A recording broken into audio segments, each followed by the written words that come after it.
Gênesis 23. E a vida de Sara foi de 127 anos. Estes foram os anos de sua vida. E Sara morreu em Kiriat Arba, que é Hebrom, na terra de Canaã. Então Abraão veio lamentar Sara e chorar por ela.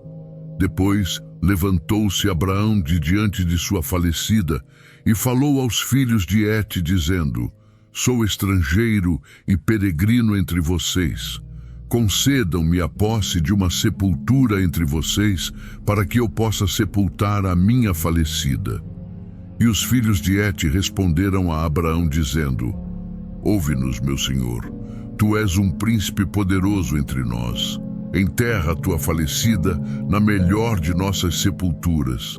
Nenhum de nós te negará sua sepultura, para que enterres a tua morta.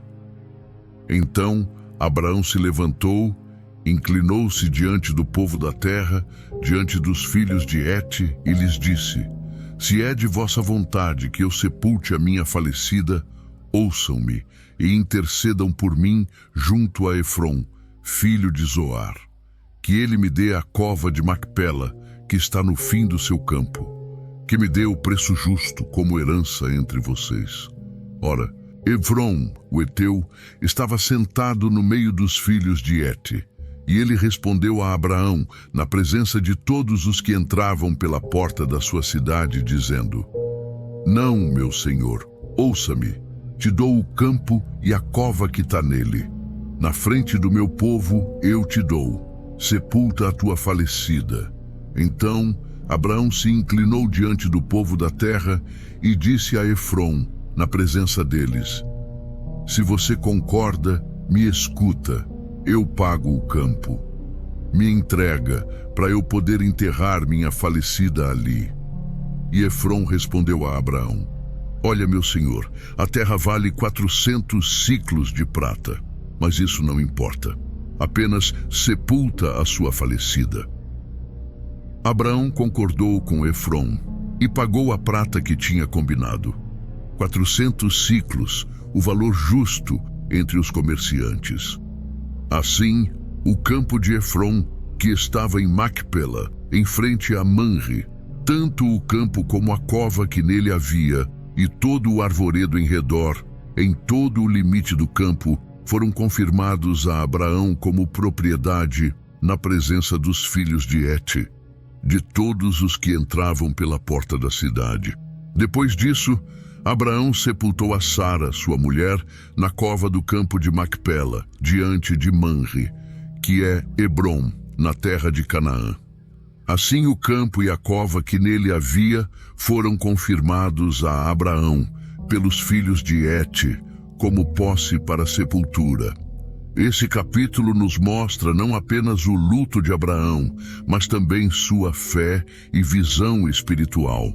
Mesmo sofrendo a perda de Sara, ele age com dignidade e busca um lugar definitivo de sepultura.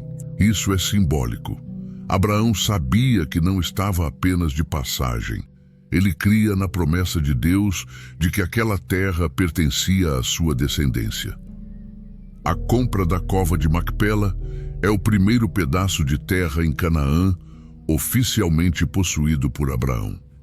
Ainda que fosse uma pequena propriedade, era um sinal de que Deus estava cumprindo sua promessa de dar aquela terra à sua família. Outro detalhe profundo é a forma como Abraão lida com os filhos de Et. Ele poderia aceitar a oferta gratuita, mas escolhe pagar o preço completo. Isso nos ensina sobre integridade, fé e confiança. Abraão não queria que sua herança estivesse baseada em favores humanos, mas na fidelidade de Deus. Assim, o capítulo nos ensina que até em meio à dor, precisamos viver pela fé, olhar para além da morte e crer no cumprimento das promessas divinas.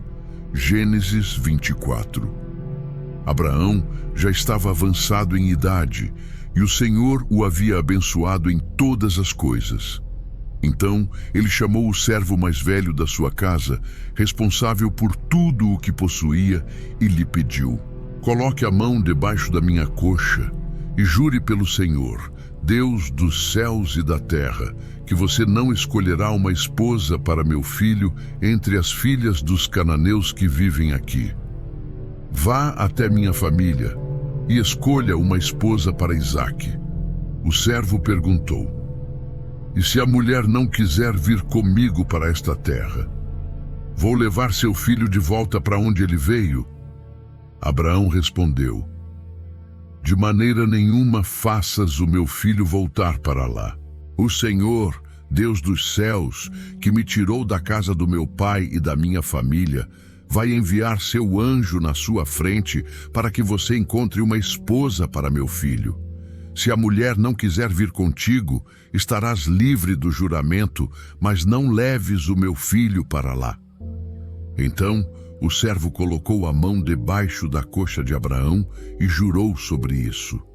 Tomou 10 camelos e partiu com todos os bens de seu senhor em mãos, indo até a cidade de Naor, na Mesopotâmia. Chegando ao poço da cidade, fez os camelos se ajoelharem à tarde, na hora em que as jovens saíam para tirar água, e orou: ó Senhor, Deus do meu pai Abraão, ajuda-me hoje e cuida do meu senhor. Estou junto à fonte, e as filhas dos homens da cidade virão buscar água. Seja que a jovem a quem eu disser, dá-me de beber, e ela responder, bebe, e também darei água a teus camelos, essa seja a escolhida para Isaque. Antes que terminasse de orar, eis que Rebeca, filha de Betuel, filho de Milca, mulher de Naor, irmão de Abraão, saiu com o cântaro sobre o ombro. Ela era muito formosa, virgem, e ninguém a havia conhecido. Desceu à fonte, encheu o cântaro e subiu. O servo correu ao encontro e pediu: dá-me de beber um pouco de água do teu cântaro. Ela respondeu: bebe, meu senhor. Rapidamente lhe deu de beber e acrescentou: tirarei também água para teus camelos até que todos se saciem. E assim fez, tirando água repetidas vezes até que todos os camelos tivessem bebido. Admirado, o servo aguardava em silêncio para ver se o senhor havia prosperado a jornada. Depois, ele lhe deu um pendente de ouro e 2 pulseiras pesadas e perguntou: de quem és filha?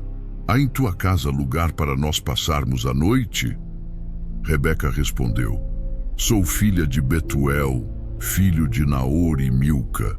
Temos palha, pasto e um lugar ótimo para dormir. Então o homem se inclinou e adorou ao Senhor. Bendito seja o Deus do meu senhor Abraão, que não deixou de ser bondoso e fiel com ele. O Senhor me conduziu à casa dos parentes do meu senhor. Rebeca correu e contou tudo à sua família. Seu irmão Labão, ao ver as joias e ouvir o relato, correu ao encontro do servo e disse: entra, bendito do Senhor. A casa e o lugar para os camelos já estão preparados. Recebendo-o com hospitalidade, deram pasto aos camelos, água para lavar os pés e comida. Mas o servo disse: não comerei antes de falar o que tenho a dizer. Ele contou tudo, como Abraão o enviou, como orou ao Senhor, e como Rebeca respondeu exatamente como ele pediu. Se vocês querem agir com bondade e verdade comigo, me digam. Se não, me avisem para eu procurar outro lugar. Labão e Betuel disseram: esse assunto vem do Senhor. Aqui está Rebeca, leve-a e faça dela a esposa do seu filho. O servo, ouvindo isso, prostrou-se em adoração ao Senhor. Trouxe joias de ouro e prata, roupas e presentes para Rebeca e também para sua família. Passaram a noite ali, e de manhã o servo pediu: deixem-me voltar ao meu senhor. A família pediu que Rebeca ficasse alguns dias, mas ele insistiu em partir. Então disseram: chamemos a jovem e perguntemos a ela. Rebeca respondeu: irei. Despediram-na com bênçãos, dizendo: nossa irmã, que você seja mãe de milhares e que sua descendência vença seus inimigos. Rebeca partiu com suas servas sobre os camelos, seguindo o servo. Enquanto isso, Isaque estava no campo ao entardecer, meditando. Levantando os olhos, viu os camelos se aproximando. Rebeca também levantou os olhos, viu Isaque, desceu do camelo e perguntou: "Quem é aquele homem?" O servo respondeu: "É meu senhor." Então ela tomou o véu e se cobriu. O servo contou a Isaque tudo o que havia acontecido. E Isaque levou Rebeca para a tenda de Sara, sua mãe. Tomou-a como esposa e a amou, confortando Isaque após a morte da mãe. Este é um dos capítulos mais belos do livro de Gênesis. Ele mostra como Deus dirige os acontecimentos quando há oração, fé e obediência. O servo de Abraão não confiou apenas em sua experiência, mas buscou a confirmação do Senhor, e Deus respondeu antes mesmo que terminasse sua oração. A atitude de Rebeca também é digna de nota. Ela foi generosa, pronta para servir e ousada ao aceitar partir em fé para uma terra distante. Isaque, por sua vez, recebe não apenas uma esposa, mas também consolo após a dor da perda de sua mãe. Aqui vemos claramente que o casamento no plano de Deus não é apenas um contrato humano, mas um propósito divino guiado pelo Senhor para o cumprimento de suas promessas.